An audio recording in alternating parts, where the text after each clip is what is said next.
Merhaba değerli izleyenler, Seçim 2024 programıyla sizlerle birlikteyiz. Bugün Sur'dayız, biliyorsunuz yerel seçimler yaklaşıyor ve biz de halkın nabzını aslında tutmak için sokağa indik.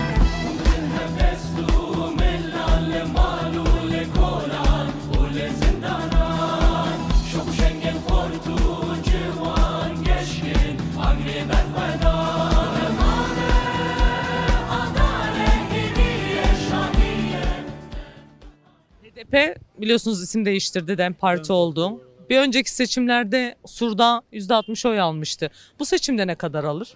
%70, %80 alır. %70, %80. Sebebi ne peki bu kadar artışının? Sebebi ne? Yani ekonomi ya. Ekonomi olarak yani hükümet bize bir şey veremedi bence. Bence sonu yok. İktidar yani yıkılmayana kadar bir şey yapamayız biz. Yerel seçimler yaklaşıyor. Ne düşünüyorsunuz bu konu hakkında? Hedefte şaşmanız. Hedefimiz belli. Partinin ismi değişti biliyorsunuz. DEM Parti oldu. Hangi olursa olsun. İsim de işte Ali gider Veli gelir, Veli gider Ali gelir. Hiç fark etmez bizim için. Vallahi bu dönem daha devrim olacak. Hepimiz devrimci, devrim yapacağız. Babam da devrimci, biz de devrimci çocuklarıyız. Devrim yapacağız. Projeler var. Bir gün o proje mecliste Ankara'da 10 sene sonra çıkarırlar. İktidar istediğin gibi yönetir. Yani boş verin. Bunlar hep fasafisodur. Diye ara vere, Kürt Mehmet nöbette. Şimdi bir günlük iş 10 sene yaparlar. Hizmet yapamazlar ki. Zavallı ne yapsın ha? Kavim atacaklar. Özgür. Tekrar kayyum geleceğini düşünüyor musunuz? Valla Türkiye'nin ayıbidir. Ankara meclisteki milletvekilleri nasıl bu milletin yüzüne bakacaklar? Bu toprakta yürürken millet demez ki sen kavim attın ya, sen niye sesleri etmedin? Ayıptır la o. Benim kardeşim Mersin herhalde cezaevinde 20 sene yattı. Kanserdir. Ama burada Mehmet Boğdacı ismi de burada. Hafta tutsak. Ya cezadır yani.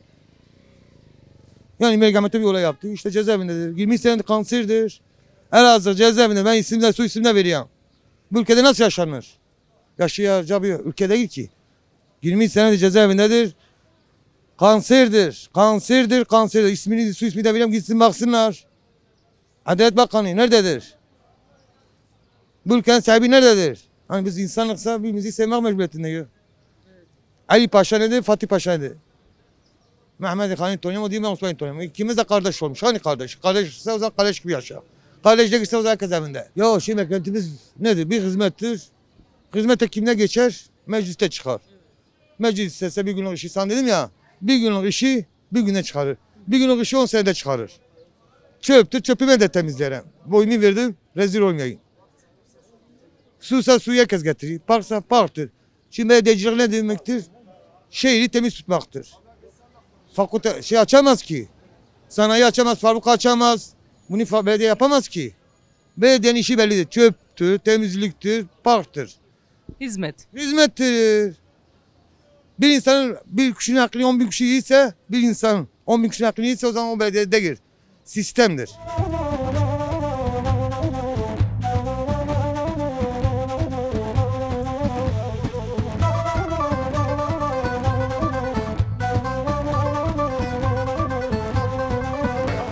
Yani daha fazla alır, eksik almaz.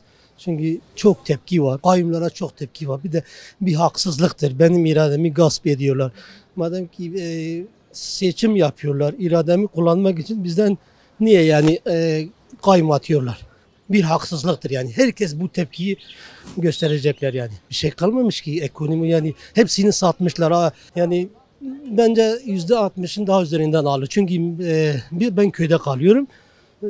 Yani çok tepki var kayyumlara. Hiç kimse kayyum istemiyor. Kendileri yani hesabına ne gelirse onu yapıyorlar. Hele bizim köyde 120 hane var. Bak kayyumlardan bu yana oylar çıkmadığı için bize hizmet yok. Hiçbir kuruş bize hizmet yapmıyor. Yani köy olarak hizmet yapmamışlar. Sadece diyor niye oylarınızı bize vermiyorsunuz diye. Tüm köyleri onlara verenlere yapıyor ama bize yapmamış. Siyasi kullanma mı lazım halka hizmet yapmak için? Yani herkesi eşit düzeyde olması lazım. Herkese hizmet, belediye millete hizmet etmek içindir. Ama tabii onlar kaymatını hiçbir hizmet zaten kendileri, kendi adamlarına yapıyorlar. Bir de ayrı hırsızlık ayrı yapıyorlar yani. Bu tramvay projesi demindi yani. Hala şimdi onlar hala da. Osman Baydemir döneminden kalma. Dönemindeydi yani. Yani biz memnunuz yani. Ben şahsen olarak, genel olarak diyorum yani kendi eğer irademizi kullanıyorsa bizim irademiz olsun. Yani niye kayyum atacaklar yani? Valla ben 31 yaşındayım. 20 yıldır, 21 yıla yakındır AKP yönetiyor. Kayyumlardan daha doğru dürüst parti kendini bizim parti daha benden partiliyim. Parti belini doğrultamadı. Yani kayyum izin verse de bir baksa DEM Parti nasıl yapıyor, durum nedir, neyin nesidir? Aynen. Yani göz açtırmıyor resmen. Hani yapacağını da biliyor. O yüzden göz açtırmıyor. Hani kaybedeceğini de biliyor açıkçası. Bakak sonumuz ne olacak? Ben sonuna kadar DEM Parti'nin kazanacağını düşünüyorum. Ama kayyumlarla bir yere varamazlar bunlar. Hani adalet yerini bulmalı yani. Valla partimizden beklentimiz AKP'ye bağlı bölgelerde hani satılan yerler daha doğrusu onların tekrardan şehre kazandırılması. Beklentimiz hani oy olarak da yüzdelik olarak da %75'i bekliyorum ben bu seçimlerde. Satılan yerlerin geri alınması, ne bileyim peşkeş çekilen yerlerin geri alınması. Bütün temennimiz bu yani. Partimizin tekrardan burada hüküm sürmesini istiyoruz. Allah insanın kalbinde nasıl söyleyeyim Kürtlüğe dayalı biraz onuru şerefi varsa ne kadar göç ederseler etsinler veya buraya gelsinler oraya gitsinler fark etmiyor. Partilerini tutmaları lazım yani insanlık için yani daha doğrusu Kürtlerin geleceği için diyelim. Göç umurumda değil yani. Önemli olan onların içindekiler yani Kürtlük. Allah sonuna kadar arkasındayız. Doğru yoldadırlar. Hiç geri adım atmalarına şey yapmasınlar yani göz yummasınlar. Kimsenin geri adım atmasını da beklemesinler. Arkasındayız yani sonuna kadar arkasındayız. Rızgariya bacarane Anem hatından behane Mehraji civanane Bekmanina kheyyanane Dem şalat hat meydane Teşkir adli merfmedane. Vallahi hocam yerel seçimler hoş gelmiş, güzel gelmiş. Yani değişiklik her zaman iyidir. Bir değişiklikten yana hakkımızı kullanacağız. Biz seçmen olarak mesela bu tür şeylere üzülüyoruz. Yani seçtiğimiz insanlara kayyum atandığı zaman belediye başkanlarımız olsun, eşlerimiz olsun bu hoş bir şey değil. Yani insanın bir suçu varsa o kamuoyuyla paylaşın açıkça yani yerine yineden mesela örnek söyleyeyim ki benim seçtiğim parti kazanmışsa eğer yani benimki Onun atacağı biriyle. onun atayacağı biriyle yani örnek diyelim ki DEM Parti diyorsak mesela DEM Parti'den bir kişi suçu olursa onu alınır başkası yerine bırakılır yani. Bak ben oyumu ben kendime veririm. Ben hiç kimse vermem. Bu AK Parti'dir. Bu CHP'dir. Bu MHP'dir. Ben oyumu ona vermem. Ben Kürdüm. Bir tane ben kendime veriyorum. Bak diyor Kürdüm. Kürt sorumu hayata her etmezler. Bir tane diyor ki ben Atatürkçüyüm. O da yapamaz. Bir tane de değil ben Müslümanım. Milleti kandırıyorlar. Dinle bir kişi milleti kandırıyor. Bir tane Atatürkçüyle milleti kandırıyor. Bir tane de Kürtçülükle millet kandırıyor. Millet geri zekalı olmasa. Bak şimdi gazilerde bir ekmek 20 milyondur. Seçimden sonra 35 milyona çıkacak. Yani içimiz yanıyor içimiz yanıyor.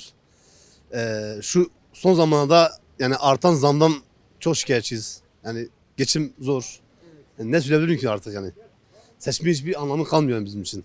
Artık seçim yani var yok onu da bilmiyoruz yani. Seçimi unuttuk, zamlara yöneliyoruz. Ne zaman zam olacak? Yani ne zaman zam olacak, ne zaman olmayacak? Anamızın örekesi ne zaman kar yağacak?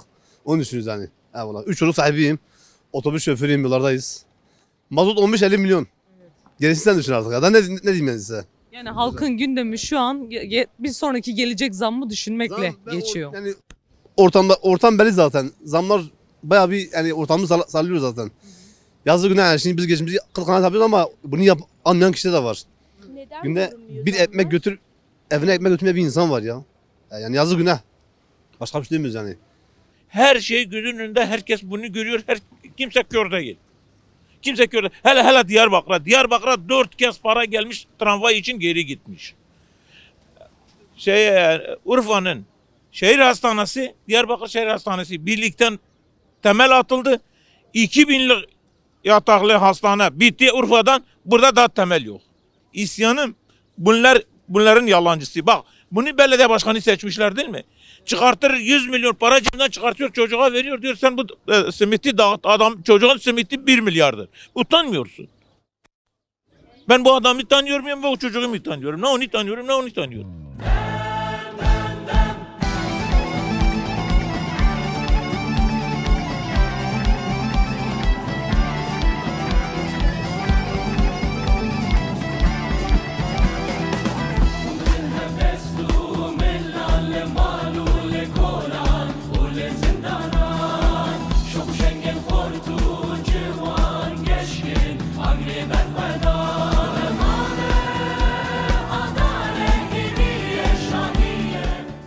Partimiz bellidir.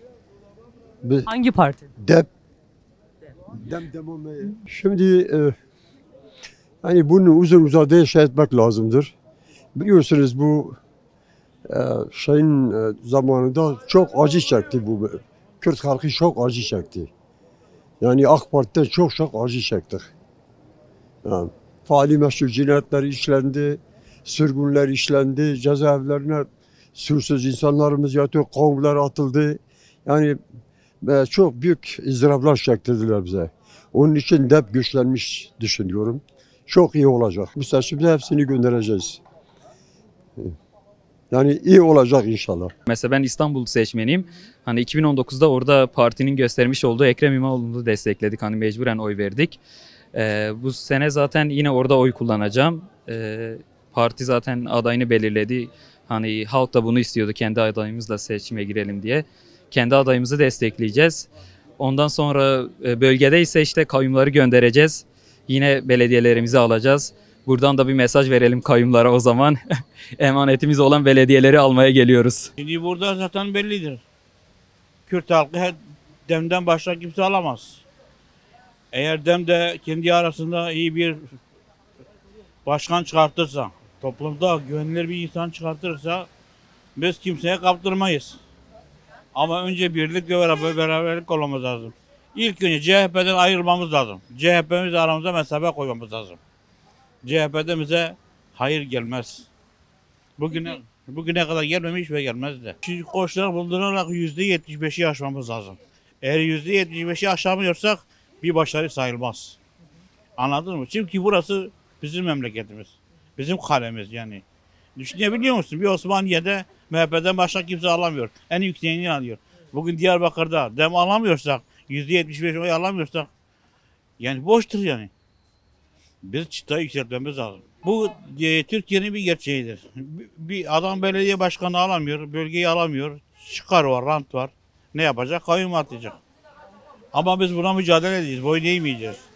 Bütün baskılara rağmen boyun eğmeyeceğiz. Siz soru gördünüz, bombaladılar, her şeyi yaptılar. Biz boyun eğmeyeceğiz. Ya şimdi zaten bunların hepsi göz önündedir, hepsi bellidir. Bugün adam bir Türkiye Cumhuriyeti'nin başına bir padişah yönetimi var yani.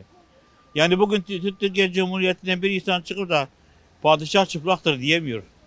Diyemediği sürece kayyum dağıtlanacak, vallahi hepsi yargılanacaklar yani. Bugün dünyada görmüşsünüz bu Saddam Hüseyin, padişah kralı. Yani bütün sonları hüsrandır yani. Halkın yerelden yönetiminin kayyumlarla yönetilmesinin bence doğru olmadığını bizim görüşümüze göre doğru bir şey değildir. Ama yerelden yönetimler HDP'nin dönemindeki yönetimlerden olsa, şimdiki yönetimden de olsa kayyumların bize yaptıkları talan politikası, başka bir politika değil.